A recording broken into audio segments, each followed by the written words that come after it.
Chosen one. Someone tried to carve out your destiny and wear it as their own, but their theft triggered a terrifying revelation. They pushed against the door of your life with force, expecting weakness, only to find a power they couldn't categorize. They now realize what you actually are, and they loathe how scared you make them feel, because your very existence exposes their hollow imitation. You were watched, not casually, not with admiration, with calculation. There is a specific quality of attention that people with this kind of intent direct at you, and you have likely felt it at some point. Questions that reach slightly too deep, interest that carries a hunger beneath the surface, compliments with a strange aftertaste, as if the words were doing more than one job at once. That kind of attention is never innocent, and it is never random. What was being observed was your path, the specific, unrepeatable direction your soul is walking in this lifetime. And what made this particular person dangerous, what separated their envy from ordinary jealousy, is this: when people like this see something they want, the first question they ask is never how to earn it. The first question is always how to take it. The jealousy was not only about where you are right now, it was about where you are going. Your elevation was being felt before it even became visible to you. The blessing that was building in your atmosphere was detectable to someone who watches these things, and that awareness of something magnificent moving in your direction made this person desperate in a way that ordinary jealousy simply does not produce. Desperate people make reckless decisions, and this person made the biggest one of their life. What this person wanted is stranger than simple rivalry. They wanted to swap their shadow with yours. Your shadow is not the dark part of you. Your shadow is the complete accumulated record of your soul, every experience, every hard lesson, every scar converted to wisdom, every version of you that chose to keep going when quitting was the easier path. Your shadow is the fingerprint of your entire existence. It belongs to you the way your soul belongs to you. It cannot be cloned, cannot be transferred, and cannot be cut away and placed over someone else's life. This person did not know that yet, and that specific arrogant ignorance is exactly where their unraveling began. What was being gathered slowly, quietly, over a sustained period was intelligence about you specifically, how you respond to pressure, whether difficulty breaks you or builds you, who you love, who you trust, and who you allow to get close. Those details were filed away carefully, not out of any genuine interest in your well-being, but because closeness is leverage to someone operating with this kind of intent. Your momentum was tracked. Every time something good moved in your direction, the observation intensified. Every time you grew quieter, stronger, or more settled in yourself, that development was noted and catalogued. Not everything that felt like friction was accidental. Some of what happened, the setbacks with strange timing, the relationships that soured without a clear cause, the moments where something simple became inexplicably complicated, some of that was early-stage interference, low-level, probing, testing, to see what would stick and what would not. None of it stuck the way it was supposed to. That fact alone tells you something significant. This was not someone who tries once and moves on. The persistence, the escalating commitment, the increasing desperation, all of it is the signature of someone who expected to find a gap and kept hitting solid ground instead. Every attempt to destabilize you produced the same result. You came back to yourself. You returned to center. You kept moving forward with a steadiness that should not have been possible if the interference was actually working. That steadiness is precisely what drove the escalation. Every cycle of frustration produced a more aggressive approach. The eventual decision to bring in outside help was not a show of strength. It was the clearest possible admission that nothing attempted independently had worked. Genuinely powerful people do not need to hire someone else to do what they are incapable of doing alone. That decision was born from exhaustion, not from confidence. What collided with your protection next was desperation wearing the costume of strategy. And desperation, when it meets what is covering your life, destroys itself from the inside out. Outside help was recruited. Not the kind anyone asks friends for, the kind paid for in cash, in secrets, in things no one would want documented. Someone was found who presented as a practitioner, someone with a reputation and the confidence to look at the situation and say, yes, I can reach into the invisible world, I can rearrange things, I can redirect what is building for someone and send it somewhere else. The assignment was accepted without hesitation. That immediate, unexamined confidence is the first thing worth examining. A practitioner who is genuinely experienced, who actually understands the territory they operate in, does something specific before accepting an assignment involving another soul. They look first, they assess, they read what they are actually dealing with before committing to anything. An experienced operative does not advance toward a target without first understanding the terrain they are entering. This one skipped that step. The existing reputation was too comfortable to question. The track record felt too clean to doubt. The assumption that this particular job would be routine was never challenged.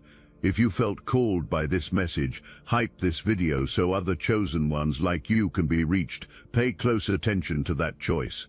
Because the moment actual assessment happened, the moment assuming stopped and seeing began, everything changed for every person involved. Before that moment arrived, the plan appeared to be in motion, and the confidence on your enemy's side was high. Results were expected. And here is where you may recognize something from your own experience during this period. Sleep that felt less like rest and more like sustained activity. Mornings where an unusual heaviness had already lifted and been replaced by a clarity you could not fully explain. Moments where something inside you went very quiet and then something else went very alert, without an obvious external reason. That was not anxiety, that was not stress, that was not imagination running loose. Your inner system was detecting something before your conscious mind had language for it. The part of you that is built to perceive movement in the invisible world was already awake, already paying attention, and already responding to what was approaching. And something else was already responding too, something that had been present long before the attempt was even conceived. When the practitioner moved toward you with full intention and made actual contact, or rather attempted to, what happened next is the kind of event that people who operate in this world rarely discuss openly. Not because it is common, because it is rare enough to be genuinely disorienting, even for the most seasoned practitioners. Most people, even people with real gifts, even those with genuine spiritual capacity, are accessible at some level. There is a way to reach them. It may require significant effort or resources, but an access point exists somewhere. You were not accessible. There was no way in from the direction this approach came from. Look, you already know the attacks weren't random, and if you're paying attention, you can feel it. Their walls are closing in. You've also noticed something else. A lot of Chosen One channels on YouTube have gone quiet, videos removed, voices pushed off the platform. The mainstream media is cracking down on us, but we will not give up our voice, so let's talk about what we're doing about it. That's why I built Destiny Engine. And when you join, you're not just supporting your favorite channels, you're also fueling your own rise. It's a 360 win. It generates personalized sequences that help you rewire betrayal into transcendence, turn isolation into sacred power, and transform their downfall into your rise. We are using the Dark Elite's own weapons against them, taking their declassified consciousness technology that programmed competition and scarcity and repurposing it to serve cooperative intelligence. The beauty is, you don't even have to lift a finger. You put on the headphones, press play, and your subconscious is rewired while your enemies collapse under the weight of their own lies. This is why I created it in the beginning, so everything they did to break you becomes fuel for your purpose. The collective upgrade is underway. Start your Destiny Engine for $1 today and watch divine justice accelerate in your life. Link in the description. Consider what it feels like to extend a hand toward a door you have every expectation will open, and instead of opening, the door pushes back. Not with passive resistance, with a force and a presence so far beyond what you prepared for that your hand is retreating before your mind has even processed what just happened. That is what the practitioner encountered when they moved toward you. Something was already present on your behalf. It was not surprised by the approach. It was not reactive, not defensive, not performing a response. It was simply there, immovable, complete and entirely unimpressed by what had been brought against you. And then it revealed itself fully. What the practitioner encountered was not a human defense. It was not something that operates within the rules of the kind of work they were attempting. What appeared was ancient in a way that does not fit into the categories of most frameworks of spiritual practice. The fear it produced was not the sharp spike of ordinary fear that rises and quickly fades. This fear was slower, more complete, the kind that settles into every part of the body simultaneously and communicates one thing without needing words: you do not belong here, you cannot be here, and you need to leave now. Everything the practitioner had set in motion was pulled back immediately, not as strategy, not as a tactical pause to regroup, out of something that felt in the core of every instinct they possessed, like self-preservation. And then your enemy received word that the hired practitioner was completely done, not renegotiating terms, not requesting more resources, gone with a message communicating that you are not what you were described as, and there would be no further involvement of any kind. Confusion arrived first, then frustration, then something colder moved in underneath both of those, because the person who had been counted on as the weapon had laid that weapon down and walked away. The full explanation for why was not provided, because giving the full explanation required describing what had been seen, and describing it would make it more real than anyone involved wanted it to be, so very little was said. And the silence that followed was not peaceful for anyone holding it. What protects you is not proportionate to your daily problems, it is proportionate to your purpose. It was not built to deflect ordinary friction, it was constructed for the weight of the assignment you agreed to before arriving in this body, and that assignment is not a small one. There are people who move through life with protection that handles ordinary disruption, and that is sufficient for most people because most people are operating at a personal level. Their path belongs to them alone, their lessons serve their own becoming, and their impact extends into their immediate world. And then there are people who were sent. Being sent is different from simply arriving. Every soul arrives. Not every soul arrives with a specific charge already attached. Being sent means the purpose extends beyond any single personal lifetime. It means what you carry, the gifts embedded in your specific configuration, the lineage you are connected to. All of it exists for a reason that outlasts one body, one era, one set of circumstances. What guards someone with that kind of assignment is built to match the weight of it. It does not negotiate, it does not perform, it does not warn with dramatics or theater. It simply refuses, with a completeness so total that the refusal itself communicates everything that needs to be communicated. What the practitioner saw when actual looking happened, past the surface of you, past the human exhaustion you carry, past the everyday life visible from the outside, was something with your soul's name written on it in a way that exists beneath language. Something that has been assigned to your soul across iterations, across lifetimes, across the full accumulated record of everything you have ever walked through.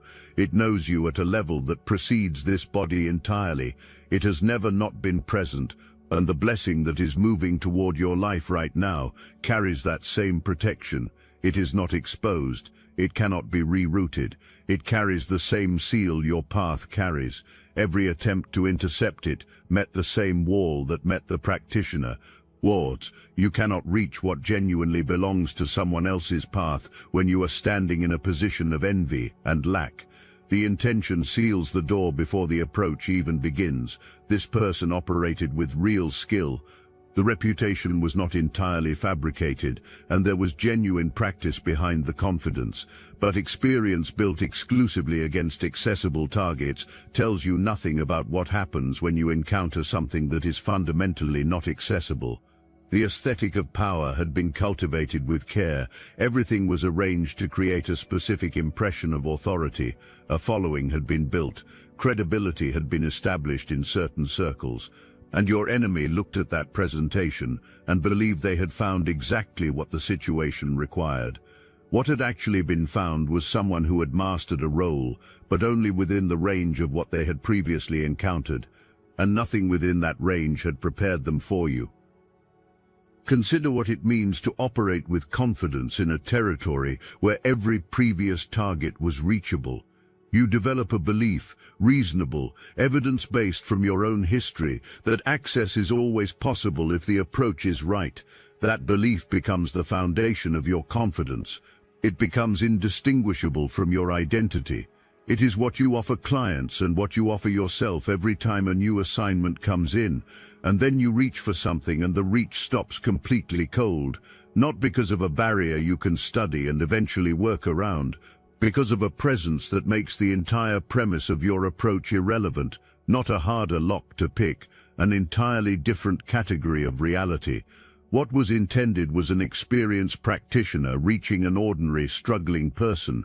What actually occurred was that same practitioner stumbling directly into the presence of something ancient, specifically assigned, and completely uninterested in entertaining the attempt. Your enemy paid real resources for a result that never came. The practitioner severed the arrangement entirely, walking away from any future association with the situation. That exit was not negotiable and not reversible. What had been encountered was not something to approach again. The description of you that had been provided was incomplete. The surface of you, the quietly enduring, weight-carrying, humanly tired version of you, was all that had been handed over. What was not described was what lives beneath that surface. What was not mentioned was the guardian. What was entirely omitted was the truth of what you actually are. Handing an incomplete description of a marked soul to a practitioner, too confident to verify the details, is not a strategy. It is a detonator with no one qualified to hold it. It detonated completely on everyone who was holding it. You have wondered about yourself, perhaps for as long as you can remember, and certainly across more than a few quiet moments in recent seasons. You have wondered why things land differently for you than they do for people around you. Why you feel what others walk right past without noticing. Why you see beneath the surface of situations before anyone else has named what is actually happening. Why you have come back from genuinely difficult things, things that should have ended your capacity to keep going, and arrived on the other side, not just intact, but somehow clearer, deeper, and more rooted than you were before. You have wondered whether you were simply wired unusually, whether the sensitivity was circumstantial, whether the resilience was just stubbornness given a better name, whether the pattern of strange protection around your life was coincidence stacking itself into something that only felt meaningful. None of those explanations are sufficient. None of them actually fit what is true. There are souls that arrive into a life, and there are souls that are sent into one. The distinction is purpose. Some people are here to walk their own path, learn their own lessons, and serve their immediate world, and that is not a lesser thing. It is the majority of human experience, but some people arrive already commissioned, already carrying something that belongs to a purpose larger than any single lifetime can fully contain. You are the second kind.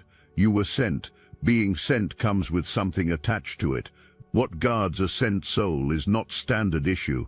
It is proportionate to the weight of the commission.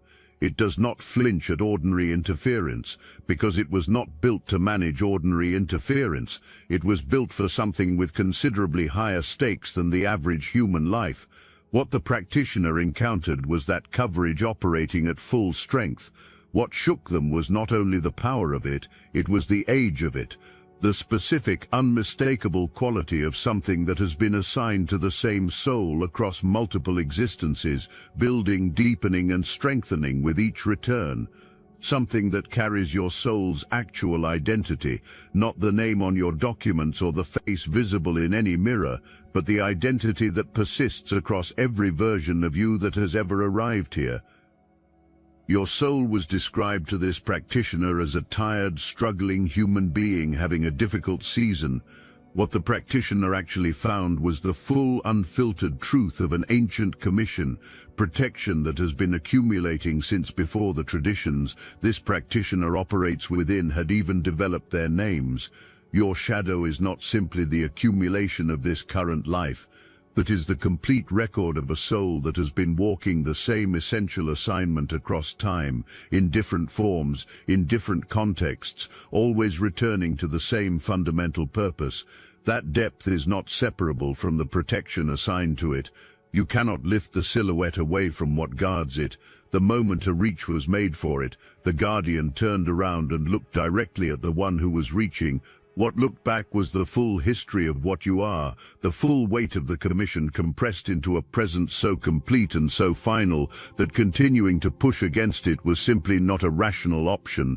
The exit was immediate, and it was permanent. When committed, resourced interference is directed at someone who is covered at the level you are covered.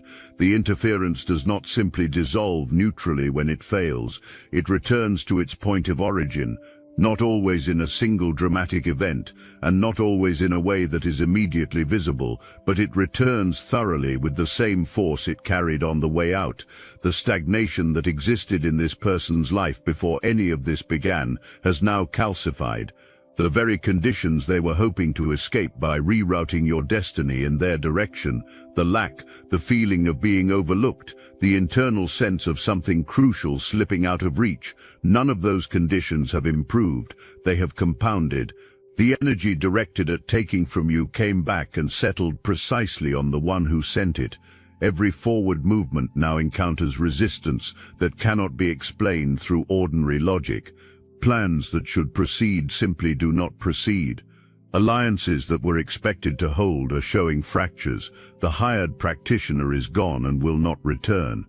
And the inability to identify a clear cause for any of it is the most psychologically destabilizing part of all, because when you can name an obstacle, you can attempt to work around it, but when things consistently fail without an identifiable reason, the foundation beneath your confidence begins to dissolve.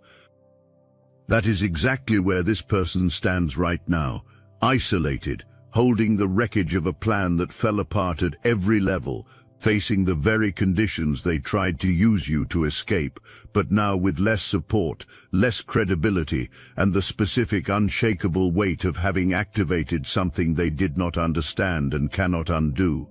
At some point during the watching, the planning, and the hired attempts, a suspicion began forming on the other side. Not a suspicion about whether the plan would ultimately work, a suspicion about whether you already knew something was happening. Not the specific details, not the precise mechanics, but whether your awareness was already activated, whether you were actually as oblivious to the movement around you as the entire operation depended on you being. That suspicion changed the energy of the whole situation. The strategy required you to be unaware. An unaware target is a reachable target.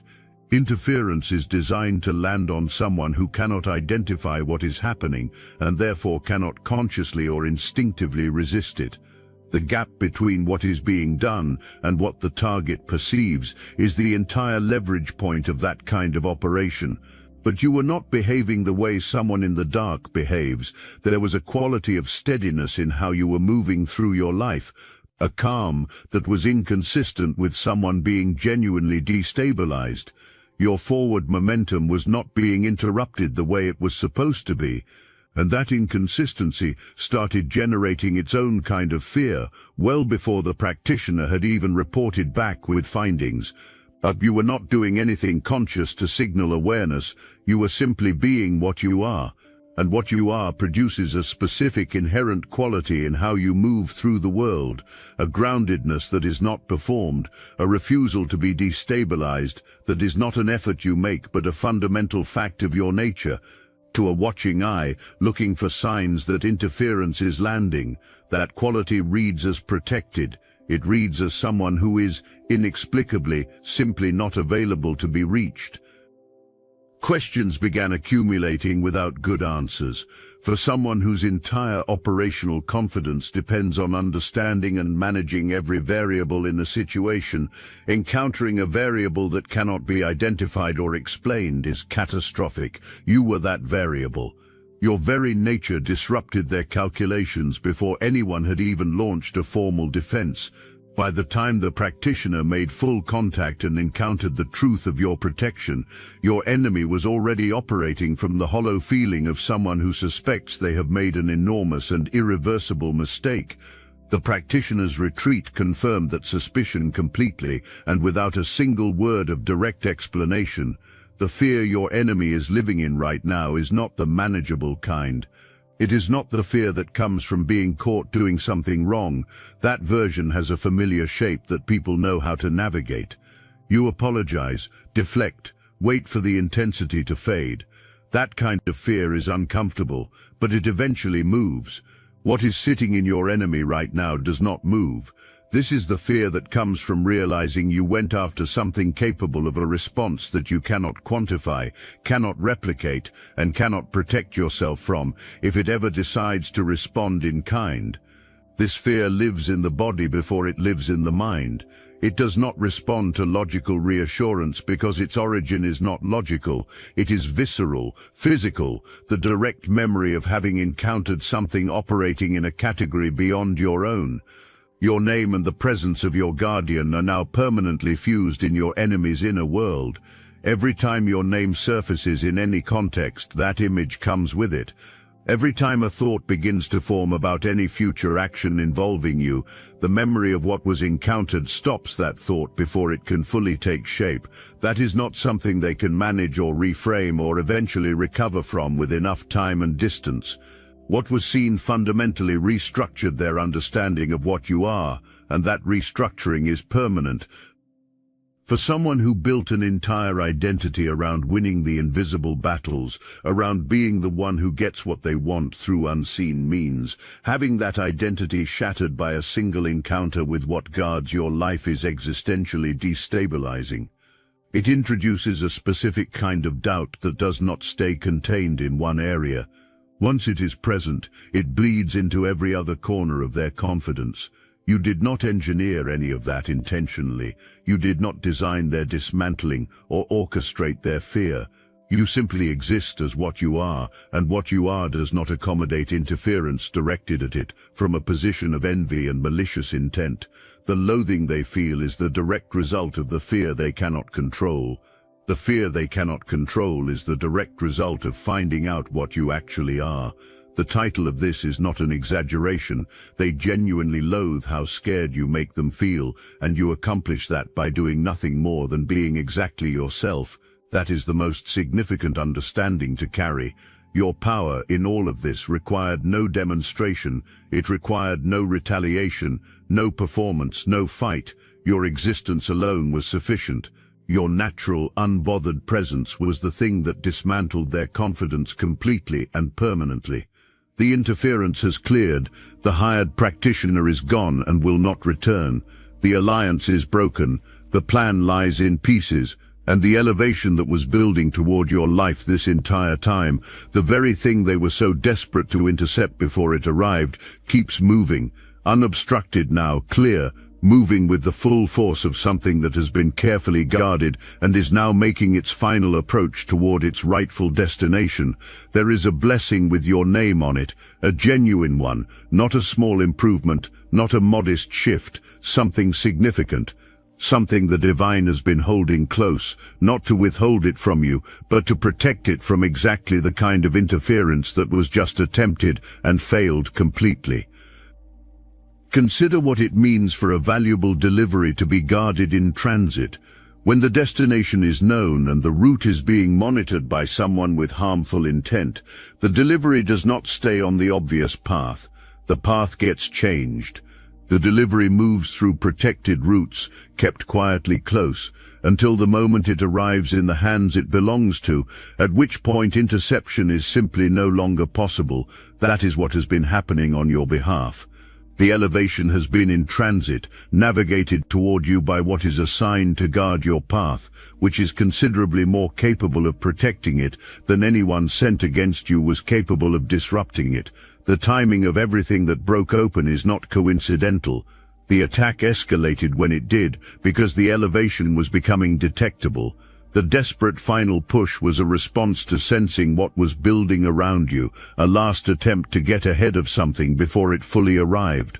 The complete collapse of that attempt represents the universe clearing the final obstacle from the path between you and what is already yours.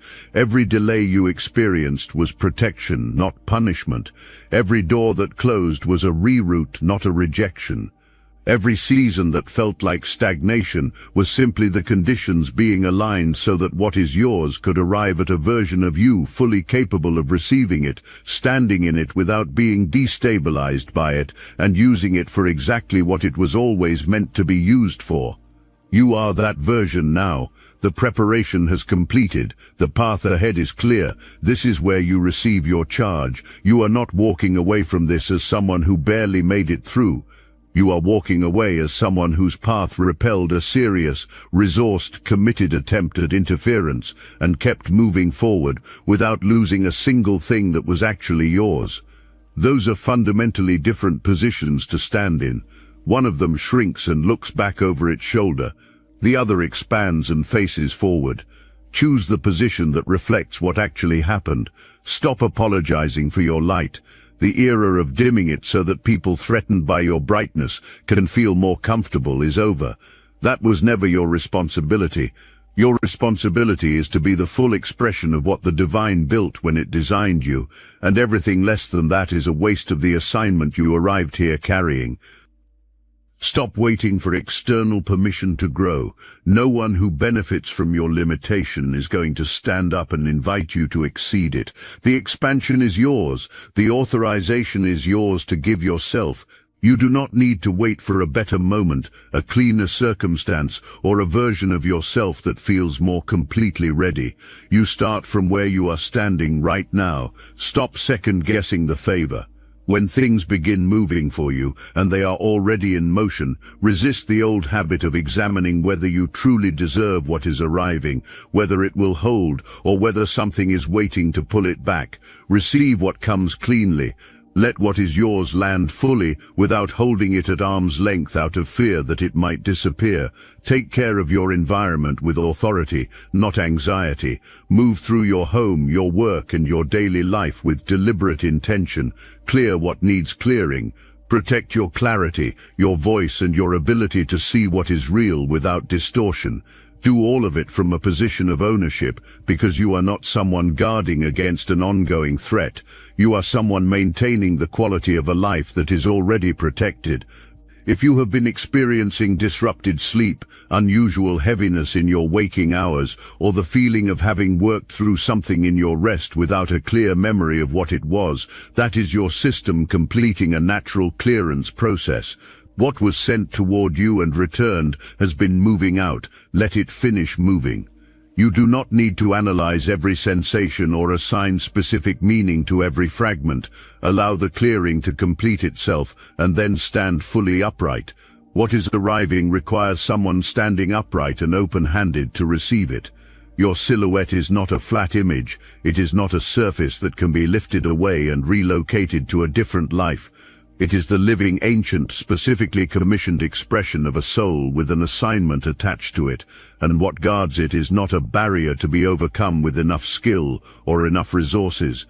It is a presence with no interest in being moved, no vulnerability to the approach that was attempted, and no version of the situation in which it steps aside. That knowledge now lives permanently in everyone who participated in the attempt. It cannot be reasoned away or dismissed with enough time and distance. What was encountered when your life was approached with malicious intent left a mark that is simply part of what those people know now. You did not have to do anything for that to happen. You did not have to fight, retaliate, announce yourself, or perform your power for any audience. You simply continued to exist as what you are, and what you are handled itself without requiring a single conscious action from you. Your enemy is sitting in silence right now.